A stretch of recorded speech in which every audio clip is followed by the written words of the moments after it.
Ladies and gentlemen, thank you for listening. Thank you for downloading. And thank you for subscribing to the latest edition of the 12 Kyle podcast. I am your boy, 12 Kyle. Check this out. On this episode, we're going back again. It's hip hop month, it's hip hop week on the 12 Kyle podcast. As many of you know, or probably all of you should know, hip hop turned 50 this month at the time of this recording. And one of the things that I said I wanted to do was to, in honor of hip hop, do some album reviews on some albums that I had not previously done. Now, today's episode is going to be on an album that, honestly, I thought I'd already done. And I had to actually go back and look in the archives and be like, oh, wow, I didn't do that one. So we're going to take it back to an album that was released, August 1st, 1989.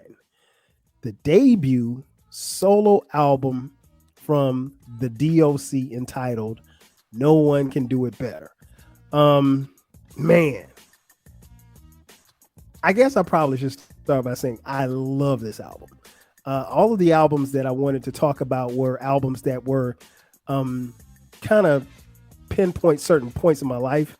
And this one is no different. If you've been following the podcast, I've done previous episodes this week, just basically dropping an episode a day, which is something that I had never done before. And this one right here is special. This is one of my favorite albums. I think arguably it's probably the best album to come out in 1989. But one of my favorite hip hop albums, definitely of that year. One of my favorite hip hop albums, period. Man, where do I start with this album? I guess I probably should start with, like, for me, the D.O.C. came out of nowhere. Like, I know he was a member of the Feel a Fresh crew. And I think I only found that out because I was looking on the album covers or the liner notes, I think probably on the NWA and the Posse album. But yeah, I didn't know who this guy was. He had this very distinct voice and very distinct sound. And fun fact, I probably until about, I don't know, maybe 5 years ago, I didn't know D.O.C. wasn't from LA. I assumed that he was from LA. He sounded like everybody. And the cats he ran with were from LA. So, yeah, I go way back with this album. So it drops 1989. Around, I want to say I was probably a junior in high school when this album came out. And so me and my friends, we were huge fans of Eazy-E, huge fans of the Eazy Does It album. Subsequently, even bigger fans of the NWA album Straight Outta Compton. And this was next up to bat on Ruthless Records, the D.O.C.'s debut album. The album was produced by, obviously, Eazy-E and Dr. Dre. Man, I guess I probably should start with this album because, like, where I was musically really was at a point where I really was, me and my friends, some of my closest friends, we really gravitated toward what you would now call West Coast hip hop. And I can't really say why, but it's like that music really resonated with us. For me, it goes back to, Ice-T, early Ice-T on the Power album, then King T, Act a Fool, and then of course, NWA. Eazy-E, then NWA, then Ice Cube, so forth and so on. But really, for somebody like myself who grew up in Florence, South Carolina, in a weird way, and I tell people this all the time, like in 1988, in 86, 87, 88, and definitely 89, what's weird was you could get your hands on a West Coast album before you could get something from New York or Philly. And I can't really say why that was, but like me and my friends, we just really, really gravitated toward the music. Plus, the West Coast, and it wasn't even really West Coast. It was just basically LA for me. I just really like the vibe, man. Those dudes from NWA on down, everybody seemed to have a real chill vibe. Even if you didn't, even if you weren't gangster, like you could take an act like 783. Shout out to Coolin and Cali. They weren't thugs or anything like that, and they weren't gangbangers or anything like that. At least not to my knowledge, they weren't. But they just had a sound and a vibe that cats like me in the South really could pay attention to and kind of identify with, and they all seem to be on something different. And I think one of the things that stood out to me about not just the D.O.C. but the whole NWA posse and the crew was that they were really, really looking to make their kind of music and put on for wherever they were from.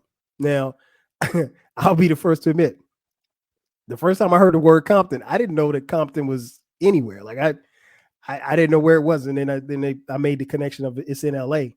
But like I'd always heard of L.A. I'd never heard of Compton until NWA. But that quickly became someplace that you don't want to go. Compton, California. Shout out to Uncle Dolomite from the Too Much Game podcast. He's the mayor of Compton. But yeah, man, this album right here, man.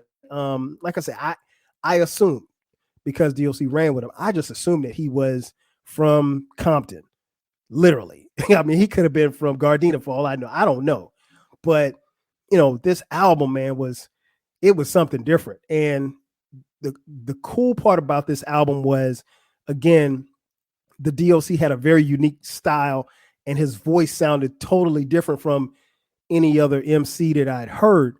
And I think that's, something that really goes unsaid, and we as hip hop fans, especially old school fans, old heads such as myself, we can definitely appreciate the uniqueness and the variety of rappers that we had.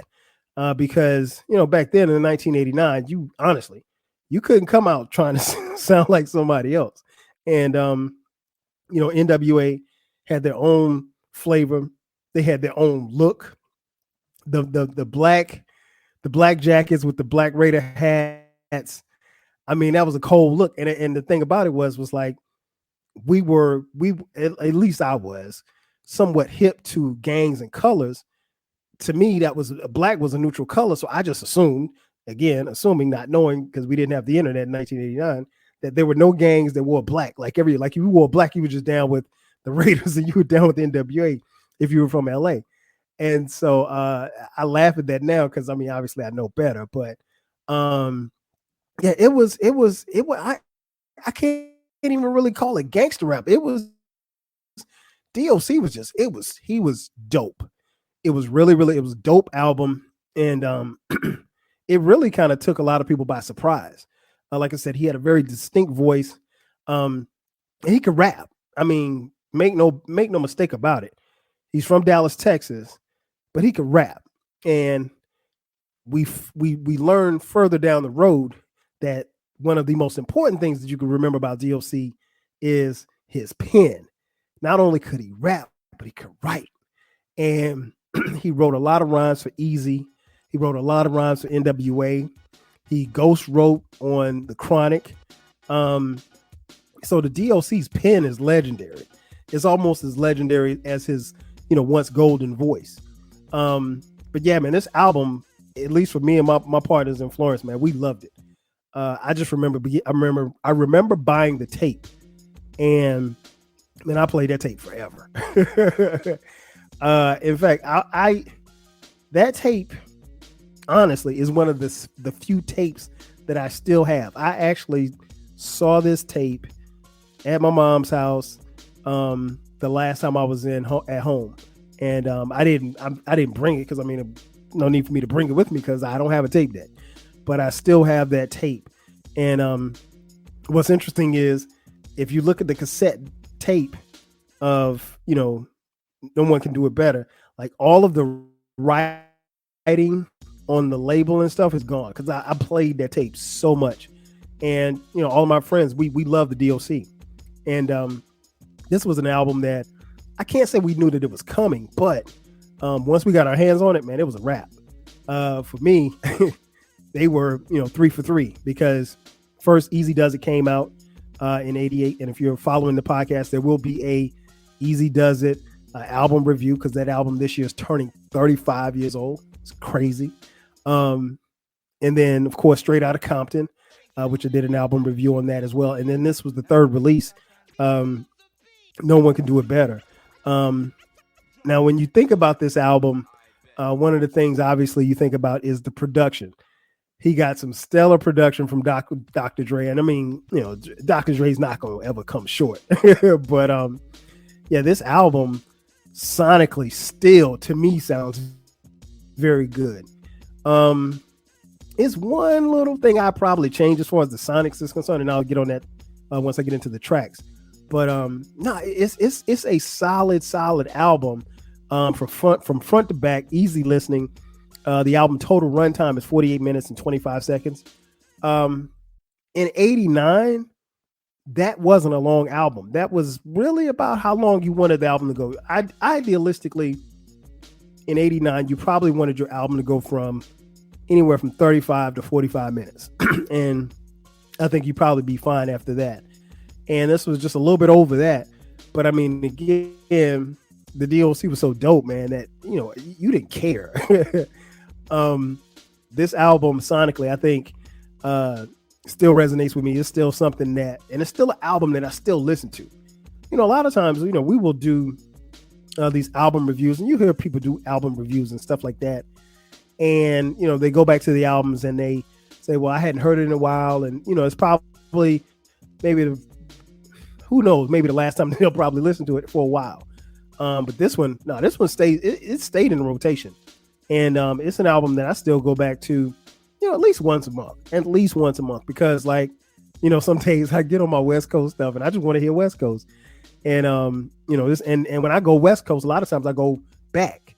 And this is one of the ones that I think, helped birth the sound that resonated for not just West Coast, but East Coast as well, because the thing that was dope about the D.O.C. was that even though he was from the West, and in this particular time in rap, because we didn't call it hip hop at the time, in '89, people really wanted to know if you could rap. That's it. You really didn't have too much as far as coastal biases or anything like that. The South really wasn't established as far as MCs are concerned. So if you could rap, that was it. And then, a lot of people, hip hop heads such as myself, the thing we always looked at was to see who you were down with. So if you were, let's just say I'm MC Wingtips, right? And I'm down with Sir Mix-a-Lot. If you like Sir Mix-a-Lot, then you think, okay, well, MC Wingtips must be all right because he's down with Sir Mix-a-Lot. Conversely, if you down with NWA, you got to be dope, because there was no such thing as having some whack dude out of the crew get an album or record deal. It didn't happen like that in the 80s. In the 2000s, it was very prevalent. But yeah, I mean, so his association and affiliation with NWA, Dre, Eazy-E, Ice Cube, I mean, there are hip hop fans such as myself that really refer to the D.O.C. as a member of NWA. And I've always viewed him as such, because of his involvement, not only in the song making process, but the look of the group. You see his videos when you saw the video for, It's Funky Enough. Of course, NWA's in the video. And it's just, he was always there with them and they were always there with him. So I always considered him to be a member, not somebody who was just specifically down with the crew. But yeah, incredible album. I would implore all of you, after you finish listening to this podcast, if you haven't heard the album, do yourself a favor. Go listen to No One Can Do It Better. This album bangs to this day. Now let's get into the tracks. The album, like I said, was released on August 1st, 1989. I want to say this album is platinum, which is saying a lot, because from the NWA crew, you wouldn't think that they would get a lot of airplay, but he had a couple of singles that got a lot of airplay, a couple of videos that was in the rotation at BET and Yo MTV Raps. So, the D.O.C. was everywhere. So the first single is Funky Enough, which was released June 16th, 1989. Then the second single, the D.O.C. and the Doctor, released October 5th, 1989. The third single, The Formula, was released in 1989. And then the fourth single that was released was Mind Blowing, which also was released in 1989. As far as the tracks, all of the tracks were produced by Dr. Dre. The album starts off with the lead single is Funky Enough. This joint, man, it still bangs. I mean, and it's funny because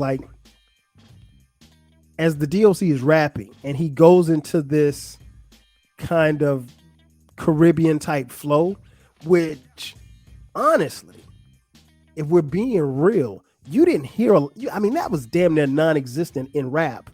Maybe with the exception of KRS-One, I can't think of anybody else who had that type of style on a particular song in rap. And this guy's coming out the gate, and this is his first single, and he's doing that. Then track 2, Mind Blowing. Track 3, you got Lend Me an Ear, which is a crazy, crazy joint. The Commercial Blues featuring Miss Chalet, which is funny. They had their little skits and stuff. Then we moved to track 5, Let the Bass Go. Track 6, Beautiful But Deadly. Now, this one, he kind of touches into a little bit of rock and roll. I'm not as big. You know what? It depends on the mood. I'll be honest. If I'm in the mood, I'll listen to this. If I'm not in the mood, I'll skip it. It's not a bad song. It's just that heavy metal sound. I was just like, ugh, come on, man. I don't know what Dre was thinking about on that one, but it's not corny. And to be honest, Run DMC did the same thing. So I'm not mad. LL too. So I'm not mad at the attempt. And I won't necessarily say that it was an attempt to cross over, but you really don't hear a lot of guitar riffs in rap songs. Not heavy metal guitar riffs in rap songs. That's pretty much non-existent. But he tried. So track 7, the aforementioned the D.O.C. and the Doctor, one of my favorite joints. Then track 8. This might be my second favorite track. No One Can Do It Better. The title of the album. That joint still bangs. And when I hear this song, it always takes me back to, being in high school in the Nissan Sentra sitting on 13s. Track 9, Whirlwind Pyramid. Then you got track 10, which is more of a skit as well. Commercial 2 featuring MC Ren. Then track 11. Track 11 might be my favorite track on the album. The Formula. He had a video for it and everything. This was vintage Dr. Dre on the beats, vintage D.O.C. Cold ass song. Then you had track 12, Portrait of a Masterpiece, and then the final track of the album, track 13, the grand finale, Posse Cut featuring NWA. Listen, this is, in my opinion, this is one of the best posse cuts in hip hop that hip hop has seen. It's not the best. It's not up there with Scenario or the Symphony, but it's a top 10 posse cut, and I don't think that's a stretch. And me and my boys, we'd always go back and forth about who had the best verse. But that's the album, and this album, man, it still resonates with me to this day. Obviously, anytime I talk about albums, particularly hip hop albums, the inevitable question comes up. Well, how many mics would you give it? Okay. This album was not initially reviewed by The Source when it first came out. Because again, it came out in 89. I don't know if The Source were doing, for whatever reason, they didn't review it. Because The Source was out, I think, by 89. But for whatever reason, it didn't get reviewed. The Source came back later, subsequently in 2002, and reviewed this album and gave it 5 mics. That's a lot, because you know what 5 mics is? As you see my shirt, classic. No, it's not a 5 mic album. If I had to give it a mic, I'd probably it's 4.5. It's a strong 4.5. Beautiful but deadly can go. If you say one got to go, shout out the eclectic, the originator of one got to go. Yeah, that's got to go. I could do without beautiful but deadly. Everything else fits. Even the skits fit. Like I said, the album front to back, and I mean, if you take beautiful but deadly off the album, I mean, you got a 42-minute album, which is right in that pocket that I spoke about a little earlier. But yeah, man, this album is cold. Like I said, I never get tired of listening to it. And for those of you who don't know, I'm pretty sure if you're hip hop fans, you know what happened. Unfortunately, 5 months after this album came out, the D.O.C. was in a near fatal car accident. He had been drinking, had been smoking weed, fell asleep behind the wheel, crashed his car, was ejected from the car. He had to go through plastic surgery, and he had a couple of surgeries on his vocal cords, which were severely damaged. And I mentioned earlier about the golden voice because I think on one of the songs, the D.O.C. does say that he had a golden voice. And that's the last that we've heard that golden voice sound the way that he does. Now, the D.O.C. has a very raspy voice. And at the time of this recording, there had been some talk about the D.O.C. possibly recording more music, but using an AI assisted voice. I don't know how I feel about that, but I would love to see the D.O.C. back out there rhyming. I ain't gonna lie, because I'm a fan. But yeah, it was, and he went on to record another album, Helter Skelter, and of course he contributed to The Chronic for Dr. Dre. You heard him on skits, and you've heard him talk, and you've heard him do interviews. But it's still not the golden voice that we remember from the D.O.C. And hopefully, prayerfully, he can get some of that back. I don't know what the likelihood of it happening is. But yeah, it was, it was, and to be honest, I remember hearing about the accident, but I don't think we knew what the severity of it was. We just heard that he was in a car accident and he was hurt bad. And then it came out maybe like a couple of weeks later, like, yo, he can't talk. Like, that was the initial thing. I remember hearing that on the radio, that the D.O.C. couldn't talk. And I'm like, damn, man, like, that's got to be messed up. I mean, this guy was literally about to take off. I mean, like, because he was already a star. I think had the D.O.C. not gotten into that car accident, sky would have been the limit for that guy. Because again, he could rap, he had charisma, he had a really good stage presence, and I mean, he was down with the world's most dangerous crew. So I don't think for a second that the D.O.C. would have fallen off or anything like that. And I mean, like, he was a staple that was able to put his flag down for L.A., Dallas, and he did some production as well. So I mean, like, he was a really well-rounded. I shouldn't say was. He is a well-rounded entertainer, nonetheless. But yeah, we'll never know. And hopefully, like I said, his voice will. Maybe he'll be able to do something with AI. I'd be down to hear it. I'd be down to listen because again, I'm a fan. But this album here, man, this album is cold. Like I said, I give it 4.5 mics. I think that you all should check it out. It is definitely worth putting on your list of albums to listen to and review. And the D.O.C., I think he really held it together because we would subsequently see NWA go their separate ways, and the D.O.C. stayed with Ruthless Records, so he was still with Suge Knight, and he persevered through all of that stuff, man. So I think props to him. And again, I'm a fan. I think this is an incredible album. Again, I'm glad I got a chance to review it. I'm really surprised that it took me this long to review it, and but I'm glad that I did. and I want each and every one of you to check it out as well. Because again, like I said, this album, it got a lot of play in my room, in my headsets, in my car. Because I was at that age where I really gravitated toward the music, and this version of West Coast hip hop was dope to me. And I think it's very important, and it's important to history. And I don't want the D.O.C. to forever be known for that accident.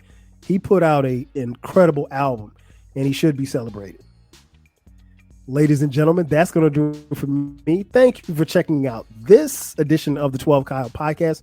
Be sure to subscribe to the podcast. Remember, the podcast drops each and every Thursday at midnight.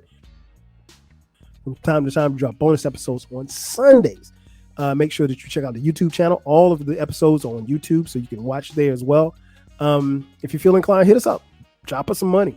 $TWELVEKYLE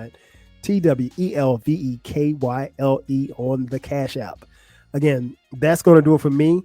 This has been an album review of No One Can Do It Better by the D.O.C. celebrating Hip Hop Week, Hip Hop Month. I'm your boy 12 Kyle. I'll catch you guys next time. 5G.